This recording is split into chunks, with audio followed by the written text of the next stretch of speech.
केंद्र शासनाच्या कर्मचारी कामगार धोरणाच्या विरोधात महाराष्ट्र राज्य व जिल्हा परिषद कर्मचारी महासंघ शाखा व तालुका सोलापूर यांच्या वतीने दिनांक 16 फेब्रुवारी 2024 रोजी कर्मचाऱ्यांना जुनी पेन्शन योजना लागू करा, कंत्राटी आउटसोर्सिंग कामगार कर्मचाऱ्यांना सेवेत कायम करा, रिक्त पद तात्काळ भरा, खासगीकरण थांबवा, थकीत महागाई भत्त्याची रक्कम अदा करा, 8वा वेतन आयोग लवकरात लवकर स्थापन करा अशा विविध मागण्यांकडे लक्ष वेधण्यासाठी सकाळी 10 ते 11 असा 1 तास वॉकआउट आंदोलन करण्यात आलं। सदर आंदोलनाचे व मागण्यांचे निवेदन शासनाकडे जिल्हाधिकारी व मुख्य कार्यकारी अधिकारी यांच्याकडे देण्यात आले। सदरचे आंदोलन जिल्हा परिषदेच्या मुख्य पंचायत समिती स्तरावर करण्यात आलं। या आंदोलनात कर्मचाऱ्यांनी उत्स्फूर्त प्रतिसाद दिला।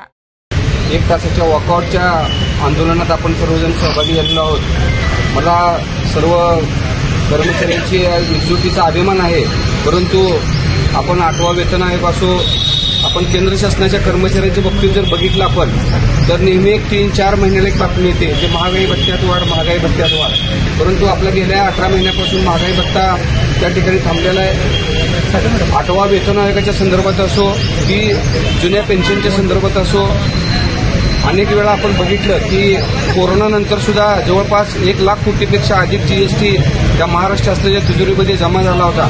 म्हणजे जीएसटी झाल्यापासून सरकारचं जे उत्पन्न जे आहे ते उत्पन्न काय असं काही नाही कमी होत गेलेलं नाही, हे उत्पन्न 20-30 पटीत वाढत गेलेलं आहे। ज्या पटीत उत्पन्न वाढते त्या पटीत आपण जर विचार केला तर त्या पटीत आपल्याला जो महागाई भत्ता असेल, 8वा वेतन आयोगाच्या संदर्भातला असेल किंवा जुन्या पेन्शनच्या संदर्भात असेल, हे प्रश्न मार्गी लागत नाहीत। गेल्या जवळपास 2012 पासून म्हणजे जवळच माध्यमिक शिक्षण विभागात एखादा शिक्षक जर कामावर म्हणजे त्याला जर माध्यमिक शिक्षक व्हायचं असेल तर त्याला म्हणतात की 2012 पासून भरती बंद आहे म्हणतात। तसं वेगवेगळे कर्मचारी जर राज्य शासनात जर असतील तर जर भरती बंद आहे तर कुणाकडून तुम्ही काम करून घेताय? शासन चालतंय कसं? कुठलं मनुष्यबळ तुम्ही वापरताय?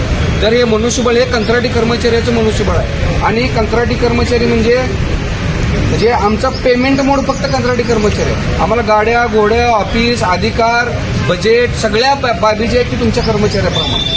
आता आमचा पगार जर झाला तो पगार पण आम्ही जवळपास तुमच्या जवळपास गेलेलो आहे, परंतु पेमेंट मोड जो आहे तो पेमेंट मोड हा कॉन्ट्रॅक्च्युअल आहे आणि तो किती दिवस ठेवणार तुम्ही? 17-18 वर्ष ठेवणार।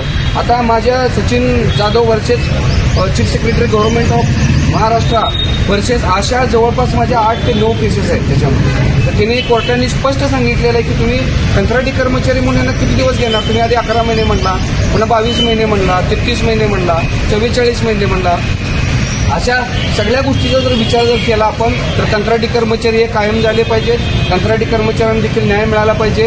ह्या महाराष्ट्रात जवळपास 3 ते 3.5 लाख कंत्राटी कर्मचारी आहेत। कंत्राटी कर्मचारी हे कायमची मागणी करायला लागले म्हणून तुम्ही पण आउटसोर्सिंग एजन्सी आणल्या, जे परवाची शिक्षक भरती असेल, काय कंत्राटी पद्धतीनं नायब तहसीलदार घेण्यासंदर्भात असेल किंवा अन्य गोष्टी आहेत। कंत्राटीकरण म्हणजे अत्यंत वेठबिगारी आणि हुकुमशाही जुलमी पद्धतीनं अशा पद्धतीनं जे कामकाज आहे त्या सगळ्या कामकाजाचा निषेध म्हणून आज आपले सर्व आपण कर्मचारी, कंत्राटी कर्मचारी असतील, सर्व आपल्या जिल्हा परिषदच्या कर्मचारी महासंघाचे कर्मचारी असतील, आपण सर्वजण 1 तासाचं वॉकआउट जे 10 ते 11च्या दरम्यान आपण त्याला सहभागी होऊन राहतो।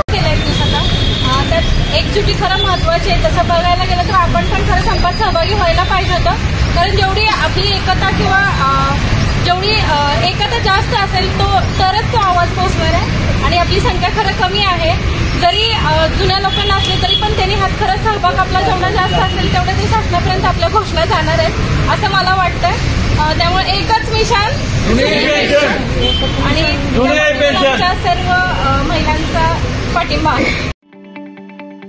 ताज्या बातम्या पाहण्यासाठी प्राईम महाराष्ट्र न्यूज चॅनलला सबस्क्राईब करा।